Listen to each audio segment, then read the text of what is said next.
Imaginez que bien avant votre premier souffle, dans un espace de lumière et de silence dont votre mental ne se souvient pas, vous avez signé un document invisible. Ce n'est pas un contrat de travail ni un acte de propriété, c'est un accord de croissance. Vous avez regardé une autre âme et vous lui avez dit, pour que je puisse enfin apprendre la valeur de ma propre voix, tu devrais jouer le rôle de celui qui tente de m'étouffer. Pour que je puisse incarner ma souveraineté, tu joueras le rôle de celui qui m'abandonne. Puis, vous êtes né. Vous avez oublié l'accord, mais un jour, vous avez croisé son regard dans un café ou lors d'une réunion. Et votre cœur a fait un boom inexplicable. Vous avez cru à un coup de foudre alors que c'était une reconnaissance de dossier.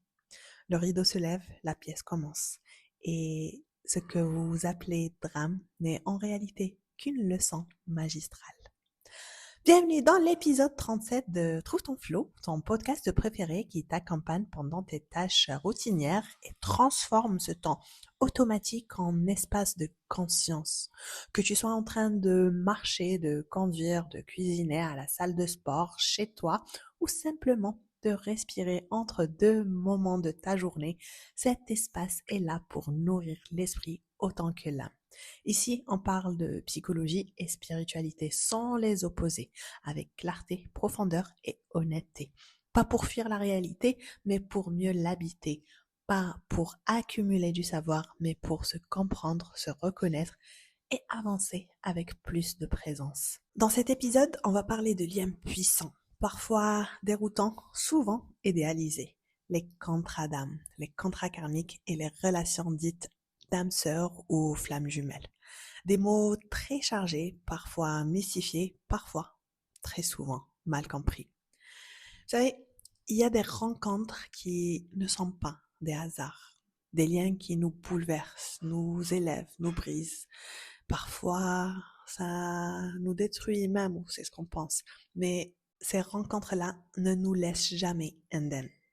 On peut changer de pays, de travail, de partenaire, et pourtant, certains schémas reviennent, comme si la vie insistait, comme si quelque chose voulait être vu, compris, intégré. Dans cet épisode, on va parler de ces liens invisibles qui tissent nos expériences les plus marquantes, les contrats d'âme. Non pas pour romantiser la souffrance, mais pour lui redonner du sens, de la conscience et surtout une porte de sortie. Et une chose est essentielle à poser dès le départ. Ces liens ne sont pas faits pour durer éternellement. Ils sont faits pour transformer. Le rôle n'est pas de nous sauver ni de nous compléter, mais de nous confronter à ce qui demande à être guéri, intégré et libéré. Comprendre cela, c'est sortir de la confusion du mythe et de l'attachement douloureux, pour entrer dans une lecture plus mature, plus libre et plus consciente de nos relations. C'est exactement ce que nous allons explorer ensemble, pas à pas, dans cet épisode. Commençons par le début. Qu'est-ce que c'est qu'un contrat d'âme?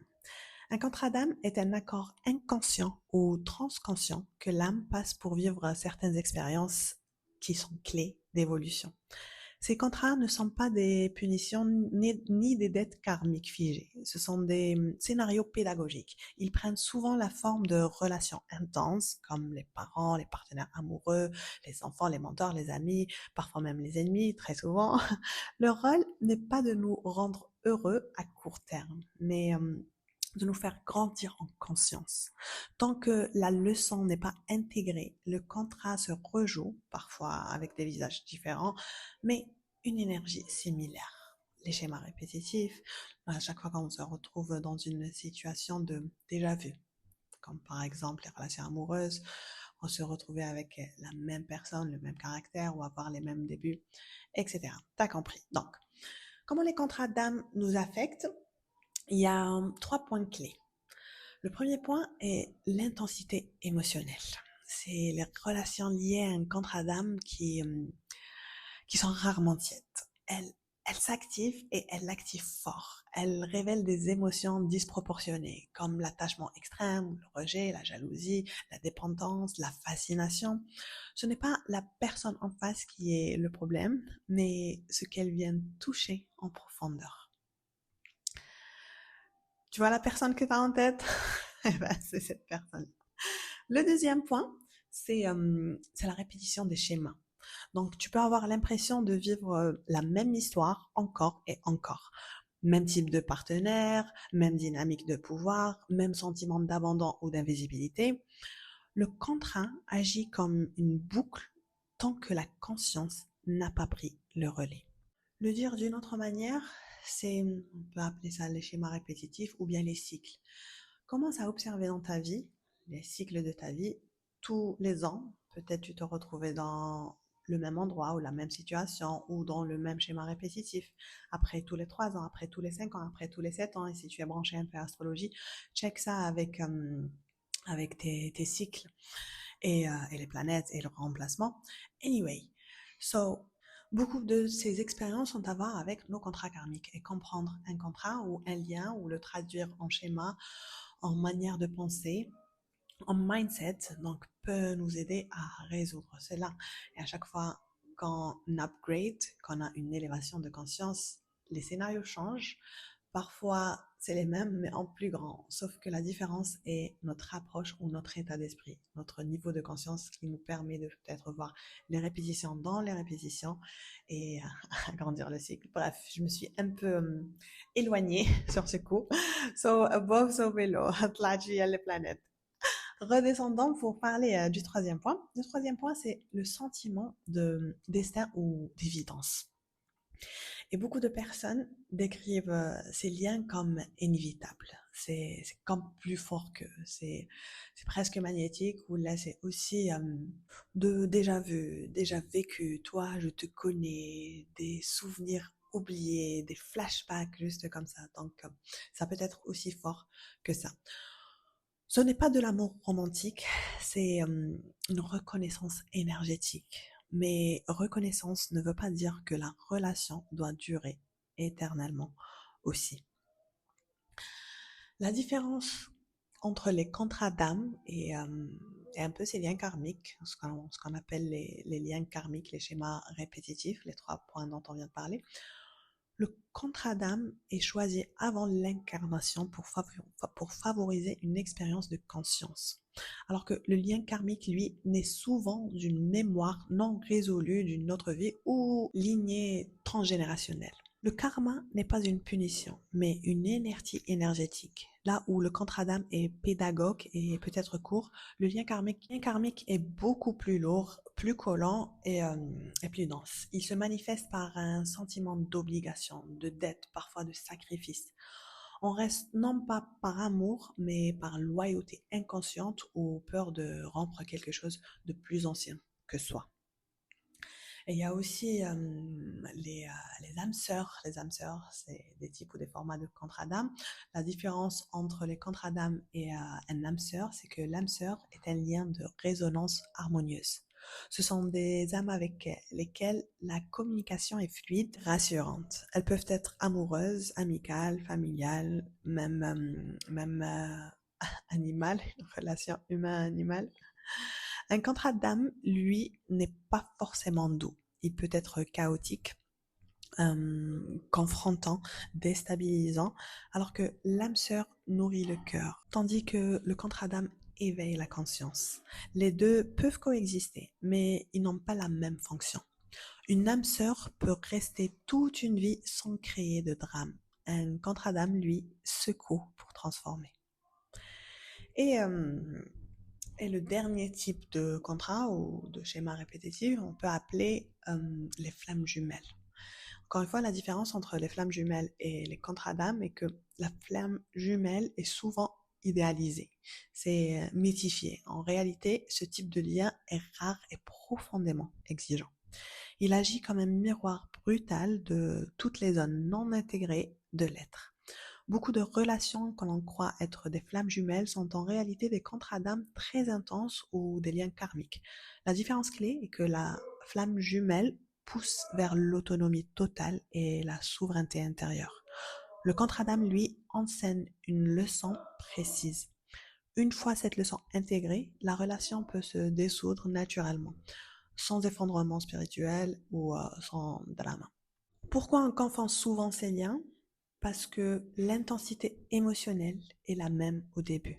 Le mental cherche une explication mystique à ce qui fait mal ou ce qui bouleverse. Mais tout ce qui est intense n'est pas éternel. La spiritualité mature ne cherche pas à romantiser la souffrance. Romantiser, on peut dire ça. Mais t'as compris. Elle apprend à discerner. Ce discernement est une étape majeure de l'évolution, qui est de comprendre pourquoi quelqu'un est entré dans ta vie et surtout pourquoi il sort, ou il en sort, doit s'en sortir. Les, euh, les contrats d'âme ne sont pas faits pour durer, comme on vient de le dire, car d'ailleurs, c'est un point fondamental, ok? Un contrat, parmi ses clauses, il y a un début et une fin. Car un contrat d'âme a une fonction. C'est pas une obligation de longévité. Certaines relations sont là pour initier, réveiller, confronter et puis se dissoudre. Forcer un contrat à continuer après l'intégration de la leçon crée de la souffrance inutile. La maturité spirituelle, c'est savoir quand honorer le contrat et quand le clôturer. Take a deep breath pour inspirer tout ça. Et puisque c'est un podcast où on essaye de joindre la spiritualité à la psychologie, viens, on va voir comment ces accords invisibles, donc tout ce savoir, toutes ces théories sur les contrats d'âme, et viens voir comment on peut traduire cela dans la vraie vie. J'ai essayé d'illustrer quelques exemples, quelques histoires du vécu personnel, de l'expérience humaine que j'ai eu. Et j'en ai fait 5 scénarios. Et je sais que l'un d'eux va résonner en vous, car dans l'évolution de l'espèce humaine, nous avons aussi des contrats collectifs. Cela se passe sur le niveau de la conscience collective. Anyway, c'est très vaste. Revenons ici. Donc, le premier scénario, c'est le contrat du miroir brisé. Et c'est ce qu'on qualifie de relations toxiques. En vrai, ce sont des relations toxiques initiatrices. Exemple, une relation amoureuse passionnelle mais dévastatrice. Le partenaire est critique, fuyant ou manipulateur. Ce contrat est là pour vous forcer à développer une estime de soi radicale. C'est la fonction de l'âme. L'autre, dans votre scénario, il joue le rôle de celui qui vous diminue jusqu'à ce que la douleur de l'effacement devienne plus insupportable que la peur de partir. Et la fin du contrat, donc le contrat est honoré à la seconde où vous dites « je veux plus de ce traitement ». Si vous restez pas espoir qu'il change, vous forcez un contrat déjà déterminé. L'autre n'a plus rien à vous apprendre. Le reste n'est que de la souffrance résiduelle. Et je dis ça avec beaucoup d'amour parce que la souffrance, quand on subit, on se la fait subir. La douleur est une émotion. La souffrance est un choix. Et la souffrance, c'est cette douleur qu'on refuse de laisser partir, de voir, d'admettre ou d'intégrer. Donc ce miroir brisé, ce partenaire vient te montrer du doigt les parties de toi que très souvent on voit chez l'autre, on le juge, on ne l'accepte pas, on ne le dénigre pas. Et c'est là où vient le travail de compassion, car un miroir brisé, c'est le reflet d'un regard brisé. Et c'est les contrats les plus doux. On pense que c'est vraiment des histoires de end ou fin ou de destin, pas du tout. C'est des contrats qui nous font grandir sur le plan émotionnel et relationnel. Et quand on intègre cela et on regarde en arrière, on peut éprouver que de la fierté. And if you know, you know. Le deuxième contrat, c'est le contrat de la chute de l'idole. C'est l'ami, le mentor ou la personne décevante. C'est quelqu'un que vous admirez profondément. Ça peut être un mentor, une figure d'autorité, une figure paternelle, un meilleur ami, la personne parfaite. Et cette personne finit par vous trahir ou par vous montrer une facette profondément humaine et imparfaite. Ici, la fonction de l'âme, c'est de vous ramener à votre propre autorité. Le contrat était de vous attirer par sa lumière pour que vous puissiez ensuite réaliser que cette lumière est aussi en vous. La déception est l'outil utilisé pour couper le cordon ombilical de la dépendance spirituelle ou émotionnelle ou affective et mettre fin à ce contrat. Et la fin de ce contrat est quand vous n'avez plus besoin de leur approbation pour vous sentir légitime. Encore une fois, ça revient à l'estime et l'amour propre. Le troisième scénario, c'est le contrat du passage éclair. C'est l'inconnu, la rencontre, je sais pas, l'instant T qui, euh, qui change tout. C'est, exemple, une rencontre d'une nuit, un étranger dans un train, un collègue de passage qui prononce une phrase, une seule, un mot, et ça agit comme un déclic massif. Puis, la personne disparaît de votre vie. Et j'en suis certaine qu'on connaît tous et toutes. Vous savez, cette personne que vous avez rencontrée une fois, ou relate comme une phrase, peut-être plusieurs fois. L'essentiel, ce qui a marqué la présence de cette personne dans votre vie, c'est un petit mot, un petit déclic, un petit geste parfois. Parfois, il n'y a même pas de mots.